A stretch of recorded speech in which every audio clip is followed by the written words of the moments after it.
শুরুতে শসী গাছগুলোর ফলন অনেক হয়েছে, এখন শেষ পর্যায়ে।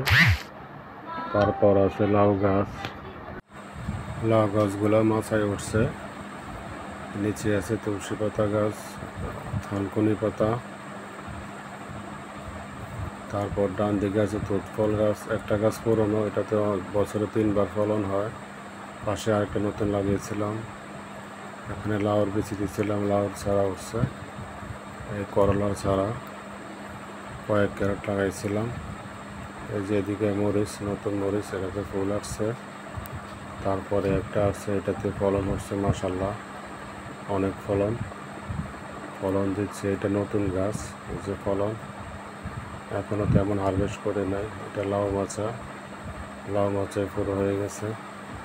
তারপরে এদিক দিয়ে আরেকটা মাচা দিয়েছি, তাও রড দিয়ে অ্যাঙ্গেল দিয়ে জিআই তার পেঁচিয়ে রং করে দিয়েছিলাম। এখানে লাগিয়েছি কেরালা সিম, বীজ বাবার কিছুদিন আগে লাগিয়েছিলাম, এগুলো উঠছে। এগুলো পুরান গাছ। তারপর পাশে কিছু নতুন আছে, নতুন গাছ ছাড়ে উঠতেছে। এটা পুরান সিম গাছ, এখানে হারভেস্ট করছি।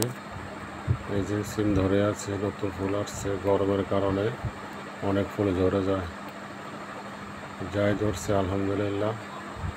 গাছগুলো অনেক গ্রো হয়েছে, অনেক বড়।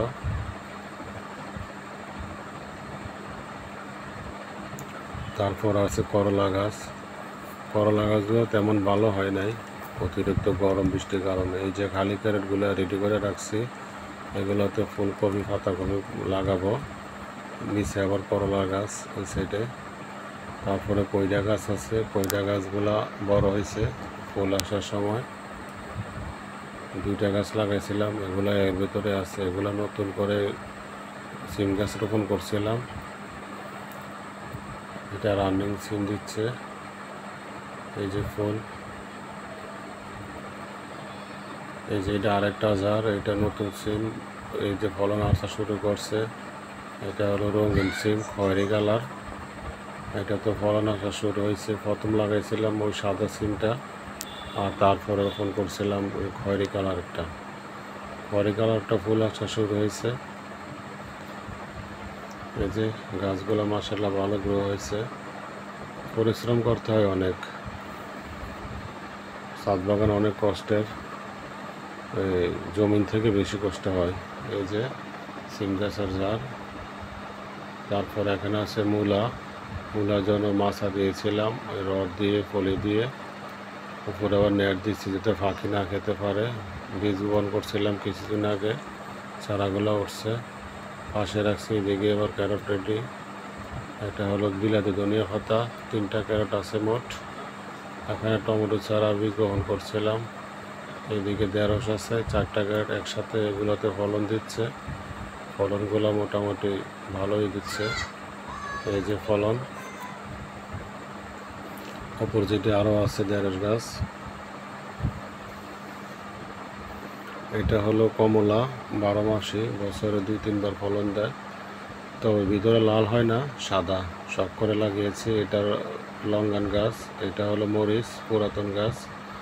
এটা পুরাতন মরিচ, প্রায় শেষ পর্যায়ে। অনেক মরিচ দিছে, 8-9 মাস ফলন দিছে টানা। এখানে বেগুন গাছ, এগুলো আসলে মানে এখনও গোছানো হয় নাই, জায়গার অভাবে এদিকে রাখছি। এগুলো পরিষ্কার করে সেটিং করবো আর কি, এই জন্য এলোমেলোভাবে এদিকে রয়েছে। তবে অনেক মরিচ গাছে, এখনও অনেক মরিচ আছে। শেষ পর্যায়ে বিভিন্ন রোগের কারণে হয়েছে। এই যে টমেটো গাছ, মোটামুটি ভালো ফলন। অর্ধেক গাছ মারা গেছে, কালো যে ছেড়ে টমেটোগুলো, এগুলো মারা গেছে। এগুলো কিছুটা বেঁচে আছে। এগুলো হলো যে লাল হয় পাকলে, আর ওই যে কালোগুলা নষ্ট হয়ে গেছে। বৃষ্টির কারণে, রোদের কারণে গাছ আসলে ঝিমিয়ে গেছে। এগুলো মালচিং করে করতে হয়, মালচিং ছাড়াই চেষ্টা করছিলাম। এখানে ধনিয়া পাতা লাগাইছিলাম মালচিং করে, যে উপরে ফলে দিয়ে রড দিয়ে করছিলাম। আলহামদুলিল্লাহ হারভেস্ট করতেছি ধনিয়া পাতা। এই যে একটা ক্যারট থেকে শুরু করলাম, বাকিগুলো শেষ হলে আবার নতুন করে বীজ বপন করব। আসলে বাজার থেকে কিনে খাওয়ার চেয়ে নিজে করাটাই উত্তম। অনেক সেন্ট এগুলার। এটা টক পাতা, আমরা ম্যাট্রস পাতা বলি। এখানে আবার থানকুনি পাতা কেটে হারভেস্ট করছিলাম, খালি এখন পড়ে রয়েছে। এগুলো ওই যেগুলো মারা গেছিলো, এই যেখানে এই গাছটা ছত্রাকের কারণে কি অবস্থা, ধরা অবস্থায় টমেটো অনেকগুলো মারা গেছে। এখন নিচে যেগুলো মারা গেছে আবার নতুন করে টমেটো চারা দিলাম। এইদিকে একসাথে দুইটা বিলাতি ধনিয়া পাতা, আর সামনে একটা দেখিয়েছিলাম একটা পেয়ারা গাছ, আরেকটা পেয়ারা গাছ ছিল অনেক মিষ্টি, ওই পেয়ারা গাছটা মারা গেছে, ছত্রাকের কারণে গোড়া পচে গেছিলো। আর একটা টিকে আছে, এটা সবেদা গাছ, আলহামদুলিল্লাহ সবেদা ধরছে অনেক, এই প্রথমবার ধরছে। এর আগের বছর একবার ফুল ছিল, টিকে নাই, দ্বিতীয় বছরে এসে আলহামদুলিল্লাহ টিকছে অনেকগুলা। দেখা যাক পাকলে কি হয়। এটা ঢেঁড়স গাছ, এই যে আরেকটা সাইডে ঢেঁড়স, এটাতে রৌদ্র লাগছিল বেশি, এই জন্য অনেক ফলন হয়েছে মাশাআল্লাহ। এই যে ফলন, একদিন পর পর হারভেস্ট করলে 1 কেজি হারভেস্ট করা যায়। এই মেহেন্দি গাছ, ছাদ বাগানে অনেকগুলো গাছ বাকি রয়েছে, আসলে সবগুলো দেখানো সম্ভব হয় নাই। এদিকে কাগজি গাছ, এক সারিতে প্রায় 6-7টা গাছ, এক সাইড থেকে শুরু করে। এই ধনিয়া পাতাগুলা 1 বছর আগের, এই নিচের ধনিয়া পাতাগুলা বিলাতি ধনিয়া। পাশে আছে আদা গাছ, এগুলো কাগজি গাছ, 12 মাসে ফলন দেয়। এখন গরম শেষ পর্যায়ে, এই জন্য একটু কম, আবার কিছুদিন পরে ফুল আসবে হবে। এটা আদা গাছ, 4টা ক্যারট আদা গাছ লাগিয়েছিলাম, চারাগুলো উঠছে আলহামদুলিল্লাহ। আর কাগজি গাছগুলোতে অনেক ফলন মাশাআল্লাহ, ফলন দিচ্ছে। এই যে আবার অনেকগুলো অংশ বাকি রয়েছে গাছ, সবগুলো দেখাতে পারি নাই, মোবাইলের মেমোরি ফুল হয়ে গেছিলো, এই জন্য আসলে ভিডিওটা আর বড় করতে পারি নাই। আর অনেক রৌদ্র, আরেকদিন সবটা দেখাবো। এটা হলো